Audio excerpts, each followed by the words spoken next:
ವೀಕ್ಷಕರೇ, ಇವತ್ತು ನಾನು ಚಿಕ್ಕಗುರುಗೋಡು ಗ್ರಾಮ ಪಂಚಾಯತಿ ವ್ಯಾಪ್ತಿಗೆ ಬಂದಿದ್ದೀನಿ. ಸೊ ಮುಖ್ಯವಾಗಿ MLA ಪುಟ್ಟಸ್ವಾಮಿ ಗೌಡರು ಈ ಒಂದು ಊರಿಗೆ ಯಾವ ರೀತಿಯ ಒಂದು ಸೌಲಭ್ಯಗಳನ್ನ ಕೊಟ್ಟಿದ್ದಾರೆ ಅನ್ನೋ ವಿಚಾರವಾಗಿ ಇಲ್ಲಿ ಮಾತಾಡ್ತಾ ಹೋಗ್ತೀನಿ. ಸರ್ ನಮಸ್ಕಾರ. ಮೊದಲನೇದಾಗಿ ನಿಮ್ಮ ಊರಿಗೆ ಚಿಕ್ಕಗುರುಗೋಡು ಗ್ರಾಮ ಪಂಚಾಯತಿ ವ್ಯಾಪ್ತಿಯಲ್ಲಿ ಏನೆಲ್ಲ ಒಂದು ಅಭಿವೃದ್ಧಿ ಕೆಲಸಗಳು ಮಾಡಿದ್ದಾರೆ MLA ಪುಟ್ಟಸ್ವಾಮಿ ಗೌಡರು ಅಂತ? ನಮ್ಮ ರಾಮಚಂದ್ರಪುರ ಮತ್ತು ಚಿಕ್ಕಗುರುಗೋಡು ರಸ್ತೆ ಹದಗೆಟ್ಟಿತ್ತು, ಅದು ಇರಲಿಲ್ಲ. ಅದು ಸುಮಾರು ವರ್ಷಗಳಿಂದ, ಸುಮಾರು ಒಂದು 7-8 ವರ್ಷಗಳಿಂದ ಅದು ಜಾಸ್ತಿ. ಅದು ಎಸ್ಪೆಷಲಿ ಇಲ್ಲಿ ಚಿಕ್ಕಗುರುಗೋಡಿಂದ ಬೈಚಾಪುರ ಮುಖ್ಯ ರಸ್ತೆ ತನಕ ಸುಮಾರು 2.7 ಕಿಲೋಮೀಟ್ರ್ 3 ಕಿಲೋಮೀಟ್ರು ಉದ್ದದ ಒಂದು ರಸ್ತೆ, ಆಸ್ಪಾಲ್ಟ್ ರಸ್ತೆ ಮಾಡಿಸ್ಕೊಟ್ಟಿದ್ದಾರೆ. ಭಾಳ ಚೆನ್ನಾಗಿ ಮಾಡಿದೆ. 1,70,00,000 ರೂಪಾಯಿದು ಆಗಿದ್ರು. ನಾನೇ ಅದನ್ನು ಕಾಂಟ್ರಾಕ್ಟ್ ತೊಗೊಂಡಿದ್ದೆ, ನಾನೇ ಮಾಡಿದೆ. ಬಹಳ ಚೆನ್ನಾಗಿ ಮಾಡಿದ್ದಾರೆ. ಇದು ಮಾಡಿದರೆ ಮತ್ತು ಊರಲ್ಲಿ ಒಂದು 2-3 ರಸ್ತೆ ಹಾಕ್ಸ್ಕೊಟ್ಟಿದ್ದಾರೆ. 15 ಲಕ್ಷದ ಸುಮಾರು 15 ಲಕ್ಷ ಮೊತ್ತದ ಒಂದು ರಸ್ತೆ ಹಾಕಿಸ್ಕೊಟ್ಟಿದ್ದಾರೆ. ಈ ರಸ್ತೆ ಬೈಚಾಪುರ ರಸ್ತೆ ಟು ಚಿಕ್ಕಗುರುಗೋಡು ಅಂಡರ್ಪಾಸ್ ಇದೆಯಲ್ಲ, ರೈಲ್ವೆ ಅಂಡರ್ಪಾಸ್ ಅಂತ ತನಕ ಮಾಡಿದರೆ. ಈ ರಸ್ತೆ ಭಾಳ ಚೆನ್ನಾಗಿ ಮಾಡಿದೆ. ನೀವೇ ಬೇಕಾಗಿ ಈ ಗುಣಮಟ್ಟವನ್ನು ಪರೀಕ್ಷೆ ಮಾಡ್ಬೋದು. ಆಲ್ರೆಡಿ ಬಂದು ಸಂಬಂಧಪಟ್ಟ ಅಧಿಕಾರಿಗಳೆಲ್ಲ ಮಾಡ್ಕೊಂಡು ಹೋಗಿದ್ದಾರೆ. ಮತ್ತು ಖುದ್ದು ಪುಟ್ಟಸ್ವಾಮಿ ಗೌಡ್ರು ಬಂದು ಈ ಕಡೆ ನೋಡ್ಕೊಂಡು ಹೋಗಿದ್ದಾರೆ. ಭಾಳ ಚೆನ್ನಾಗಿ ಬಂದಿದೆ ಅಂತ ಅವರು ಅಪ್ರಿಷಿಯೇಟ್ ಮಾಡಿದ್ದಾರೆ.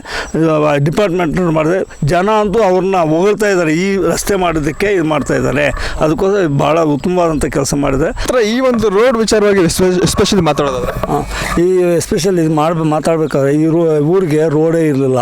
ಮೊದಲು ಎಲ್ಲ ಜನ ಹೋಗ್ಬೇಕಾದ್ರೆ ರೈಲ್ವೆ ರಸ್ತೆ ದಾಟ್ಕೊಂಡು ಎಲ್ಲ ಇದು ಮಾಡ್ಕೊಂಡು ಹೋಗ್ತಿದ್ರು. ಇದು ಹಳ್ಳದಲ್ಲಿ ಓಡಾಡ್ಕೊಂಡು ಇದು ಮಾಡಿ ಸುಮಾರು ವರ್ಷಗಳಿಂದ, 20-30 ವರ್ಷಗಳಿಂದ ಇದು ಇಲ್ಲವೇ ಇಲ್ಲ. ಮೊದಲು ಅಸಲು ರೋಡೇ ಇಲ್ಲ, ಇದ್ರ ಮೂಲಕ ಸುಮ್ಮನೆ ಓಡಾಡ್ತಾ ಇದ್ರು.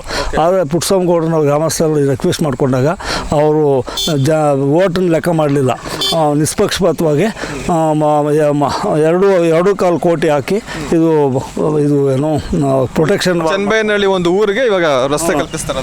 ಚನ್ನಬೈನಹಳ್ಳಿ ಊರಿಗೆ ರಸ್ತೆ ಕಲ್ಪಿಸ್ತಾ ಇದು ಮತ್ತೆ ಕೊರ್ಕೊಂಡು ಹೋಗುತ್ತೆ. ಹಳ್ಳ ಇದು ಕೊರ್ಕೊಂಡು ಹೋಗಬಾರ್ದು ಅನ್ನೋ ದೃಷ್ಟಿಯಿಂದ ಪ್ರೊಟೆಕ್ಷನ್ ವಾಲ್ ಹಾಕ್ಸಿ ರಸ್ತೆ ಮಾಡಿಸ್ತಾ ಇದ್ದಾರೆ. ಇದಿಲ್ಲದೆ ಇದ್ರೆ ಇವ್ರಿಗೆ ಸತ್ಯವಾಗ್ಲೂ ಏನು ಆಂಬುಲೆನ್ಸ್ ಹೋಗೋಕ್ಕಾಗ್ತಿರಲಿಲ್ಲ, ಆಟೋಗಳು ಹೋಗೋಕ್ಕಾಗ್ತಿರಲಿಲ್ಲ. ಎಲ್ಲ ರಸ್ತೆ ದಾಟ್ಕೊಂಡು ಏನು ರೈಲ್ವೆ ರಸ್ತೆ ದಾಟ್ಕೊಂಡು ಹೋಗ್ಬೇಕು. ಬಹಳ ಚಿತ್ರಹಿಂಸೆ ಆಗ್ತಾಯಿತ್ತು. ಅವ್ರ ಒಂದು ಕಷ್ಟ ಭಾವನೆಯನ್ನು ಕೇಳಲಾರ್ದೆ ಪಾಪ ಇವರು ಪುಟ್ಟಸ್ವಾಮಿ ಗೌಡರು MLA ಅವರು ಅವ್ರಿಗೆ ಈಗ ಈ ಅನುಕೂಲ ಮಾಡಿಕೊಟ್ಟಿದ್ದಾರೆ. ಕೆಲಸ ಪ್ರೋಗ್ರೆಸ್ಸಲ್ಲಿದೆ. ಅದರಿಂದ ಅವ್ರನ್ನ ಈ ಊರಿನ ಜನ ಯಾವತ್ತೂ ಮರೆಯೋಂಗಿಲ್ಲ. ಯಾರೂ ಮಾಡಲಾರ್ದಂಥ ಕೆಲಸ ಅವ್ರು ಮಾಡಿದ್ದಾರೆ ಅಂದರೆ ತಪ್ಪಾಗಲಾರ್ದು. ಭಾಳ ಚೆನ್ನಾಗಿದೆ. ಎಲ್ಲರೂ ಪ್ರಶಂಸೆ ಮಾಡ್ತಾಯಿದ್ದಾರೆ.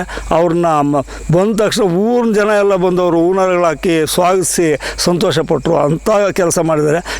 ಬರೀ ಇಲ್ಲಿರ್ತಕ್ಕಂಥ 400 ಓಟು, ನಾನು ಓಟು ಲೆಕ್ಕ ಮಾಡಲಿಲ್ಲ. ಅವರು ಎಷ್ಟಾದರೂ ಇರಲಿ ನನಗೆ ಹಾಕ್ಸಿ ಜನರು ಕಷ್ಟ ಪರಿಹಾರ ಮಾಡಿಕೊಡ್ಬೇಕು ಅಂತ ಮಾಡಿದ್ದಾರೆ. ಇದೇ ರೀತಿ ಈ ಊರಿಗೆ ಕಲ್ಪಿಸಿದಂಗೆ ರಾಮಚಂದ್ರಪುರಕ್ಕೆ ನಮ್ಮ ಚಿಕ್ಕಗುರುಗೋಡು ಮೂಲಕ ಹೋಗ್ಬೇಕಿತ್ತು. ಅದು ಅಂಡರ್ಪಾಸ್ ಯಾವಾಗಲೂ ನೀರು ಬಂದು ನಿಂತು ಇದಾಗ್ತಾ ಇದೆ. ಅದಕ್ಕೆ ಈ ರೀತಿಯಲ್ಲಿ ಲಕ್ಷ್ಮೀ ದೇವಸ್ಥಾನ, ರಾಜಲಕ್ಷ್ಮೀ ದೇವಸ್ಥಾನ ಮೂಲಕ ಇದಕ್ಕೆ ರಾಮಚಂದ್ರಪುರಕ್ಕೆ ಹೋಗೋ ದಾರಿಯನ್ನು ಮಾಡಿಸಿದ್ದಾರೆ. ಸುಮಾರು 2.5 ಕಿಲೋಮೀಟ್ರಷ್ಟು ದೂರದ್ದು 2.5 ಕೋಟಿ ಹಾಕಿಸಿ ಮಾಡಿಸಿದ್ದಾರೆ. ಅದು ಇನ್ನು ಪ್ರೋಸೆಸ್ಸಲ್ಲಿದೆ. ಅದು ಹಾಮಿ ಕೊಟ್ಟರೆ 100% ಆಗಿದೆ. ಬಟ್ ಇವಾಗ ಇನ್ನು ಚಾಲನೆಗೆ ಬಂದಿಲ್ಲ. ಅದು ಮಾಡಿಸ್ತಾ ಇದೆ. ಅದು ಮಾಡಿದ್ರಂತೂ ಅದು ರಾಮಚಂದ್ರಪುರ ಮತ್ತು ನಮ್ಮ ಊರಿನ ಜನರು ಹೊಲಗಳಿಗೆ ಹೋಗ್ಬೇಕಾಗತ್ತೆ. ಅದು ಬಹಳ ಅನುಕೂಲ.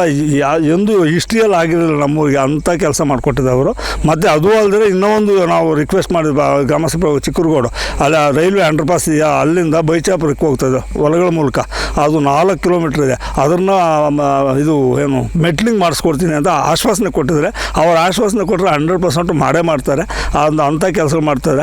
ಅವರು ಅಭಿವೃದ್ಧಿ ಪರರು, ಜನಪ್ರಿಯರು. ಅವ್ರಿಗೆ ಇನ್ನೂ 1-2 ಟರ್ಮ್ ಅವರೇ ಸೆಲೆಕ್ಟ್ ಆಗಲಿ ಅಂತ ಹಾರೈಸ್ತಾ ನಾನು ಅವ್ರಿಗೆ ಅಭಿನಂದನೆಗಳನ್ನ ತಿಳಿಸ್ತೀನಿ. ಯಜಮಾನ್ರೆ, ಈ ಪುಟ್ಟಸ್ವಾಮಿ ಗೌಡರು ನಿಮ್ಮೂರಿಗೆ ಏನೆಲ್ಲ ಮಾಡಿದ್ದಾರೆ? ರೋಡ್ ಮಾಡವ್ರೆ, ಎಲ್ಲರೂ ಕೆರೆ ಮಾಡ್ತವ್ರೆ, ತಿರ್ಗಾ ಇದು ಡ್ರಾಮಾ ಆಡ್ಸವ್ರೆ, ಎಲ್ಲ ಮಾಡ್ತಾವ್ರೆ. ಪರವಾಗಿಲ್ಲ. ಎಲ್ಲ ಊರಾಗೆ ರೋಡು ಎಲ್ಲ ಮಾಡ್ತಾವ್ರೆ. MLA ಅವರು ನಿಮ್ಮೂರಿಗೆ ಎಷ್ಟು ದಿನಕ್ಕೆ ಒಂದ್ಸಲ ಬರ್ತಾ ಇರ್ತಾರೆ? ಒಂದು 20-30 ದಿನಕ್ಕೆ ಬರ್ತಾರೆ. ಹೆಂಗೆ ಕಸಕ್ಕೆಲ್ಲ ವಿಚಾರಿಸ್ತಾರೆ. ಪರವಾಗಿಲ್ಲ. ಸ್ವಾರಸ್ಯ ನ್ಯೂಸ್, ಇದು ಜನರ ಪ್ರತಿಧ್ವನಿ.